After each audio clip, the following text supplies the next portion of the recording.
출혈에 의해서 우리가 생각하는 막 무서운 일들, 심장이 어떻게 되지 않나, 뭐 내가 쓰러질 수 있잖아. 그런 일은 사실 잘 생기진 않아요. 그보다 오히려 눈은 뒤쪽에 피가 터졌을 때가 문제가 되는데,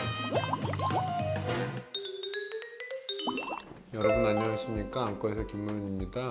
쉬운 듯 하지만 사실은 일반적인 분들이 들어서는 참 구별이 안 되는 게 충혈과 출혈의 차이예요. 출혈은 피가 난 거거든요. 혈관 안에 있어야 되는 피가 펑 하고 터져 나오는 거니까 그야말로 흰자가 빨갛게 되고, 어떨 때는 피가 안에 이제 떡처럼 고여서 이렇게 나와 있을 수도 있겠죠. 그건 출혈이라고 부르는 거예요. 사실 우리가 제일 흔한 출혈은 코피죠. 피가 이렇게 흘러서 나가야 되는데 눈 주변에, 특히 결막 아래쪽에 피가 나게 되면 껍질에 쌓여 있다 보니까 피가 주르륵 흘러나가지 못하고 안에 고여서 벌겋게 되고 튀어나와 보일 수 있고 그래요. 엄청 큰 병이라고 걱정하실 수 있는데 의외로 그 양은 얼마 되지는 않습니다. 보통 1, 2cc밖에 안 되기 때문에 출혈에 의해서 우리가 생각하는 막 무서운 일, 심장이 어떻게 되지 않나, 내가 쓰러질 수 있잖아요. 그런 일은 사실 잘 생기진 않아요. 그보다 오히려 눈은 뒤쪽에 피가 터졌을 때가 문제가 되는데, 뇌에 가까운 쪽일 수 있겠죠. 그 신경, 혈관 이런 데서 피가 뿜어져 나오게 되면 아무리 소량이라 하더라도 눈앞이 가려지기 때문에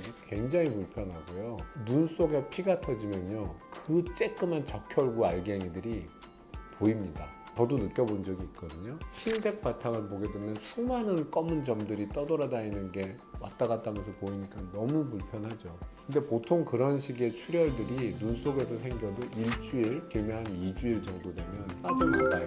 흡수가 되기 때문에 출혈은 그 자체로 계속 반복해서 막 터지지만 않으면 큰 문제는 없는 거예요. 근데 증상이 없이 조금씩 계속 질질 새면서 여기저기 터지는 출혈이라면 그거는 문제가 되겠죠. 그런 게 이제 당뇨막막증 때 눈 뒤쪽에 출혈이 생기는 경우가 그런 양상이기 때문에, 그런 경우는 레이저로 일일이 좀 지져주고 안 생기게 하고 이런 게 이제 필요하게 되는 겁니다. 근데 출혈이 아닌 전체적으로 물과 피가 섞인 듯 월겋게 부어있는 거, 그거는 충혈이라고 불러요. 충전재를 채운다라고 하듯이 이 안에 빵빵하게 채워져 있는 그런 상태는 충혈이 되는데, 혈관에서 적혈구가 펑 터져 나오는 그런 빨간 피가 아니고요, 물만 새어 나오는 콧물, 가래 그런 것들이에요. 구별해서 얘기하자면 코피와 비슷한 일이 생긴 거는 출혈이고요, 콧물과 비슷하게 생긴 거는 충혈입니다. 그래서 출혈은 외상을 당하거나 작은 혈관들이 찢어지거나, 더 무섭게는 눈 뒤쪽에서 피가 터지거나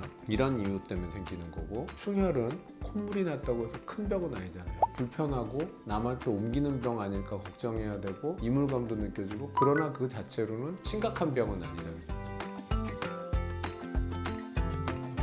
그럼 이 충혈을 일으키는 대표적인 결막염은 알러지예요. 자, 근데 이 알러지라고 하는 거는 면역 반응이 어떤 외부 환경과 약간 적응이 잘 안 되면서 생기는 거예요. 그래서 온도가 갑자기 바뀌는 환절기 때 내 몸이 잘 적응을 못하거나 안 먹던 이상한 음식 뭐 그런 게 들어왔을 때 거기에 대해서 이물 반응 같은 형태로 나타나는 게 알레르기인데, 그 알레르기가 결막, 눈 주변에 잘 와요. 심지어는 이 눈꺼풀 안쪽이 막 우둘두둘 자갈밭처럼 변하기도 합니다. 근데 문제는 애기들이 걸리면, 애들이 유행성 눈병이 잘 걸려요. 면역이라고 하는 게 완성된 게 아니고, 또 애 키워보신 분들은 다 알지만 애기들이 한 만 5세, 60개월 근처가 되면 그냥 하루 건너 하루씩 자꾸 아파요. 이 병도 걸리고 저 병도 걸리고 감기도 자주 걸리고 배탈도 나고, 하여튼 뭔가 많아요. 그럼 어떡하냐. 애기들이기 때문에 이걸 잘 닦아내지도 못하고 염증도 심해지게 되면 결막염 때문에 눈꺼풀 안쪽 완전 허옇게 막이 씌워져 버리는 경우도 있어요. 그 막을 벗겨내야 돼요. 그거 벗겨내지 않으면 시력에 엄청난 영향을 미치는 경우도 있거든요. 그 또래의 아이들은 유행성 결막염이나 알러지성 결막염이나 뭐가 됐든 이게 심한 염증이 되지 않았는지 안쪽도 확인을 해줘야 된단 말이에요. 매일 붙잡고 힘쓰고 벗기고 씨름하고 해가지고 해줘야 눈에 문제 없게 크는 거고, 그렇지 않으면 아이들한테는 이상한 일도 많이 생깁니다. 무슨 일이 생기냐면요, 한쪽 눈만 예를 들어서 안대를 한 2주 정도 하고 그냥 계속 두잖아요. 아이들은 사시가 올 수도 있어요. 요거 관련돼서 조금 더 하고 싶은 얘기들은요 2부에서 더 말씀드릴게요. 네, 안과의사 김모현이었습니다.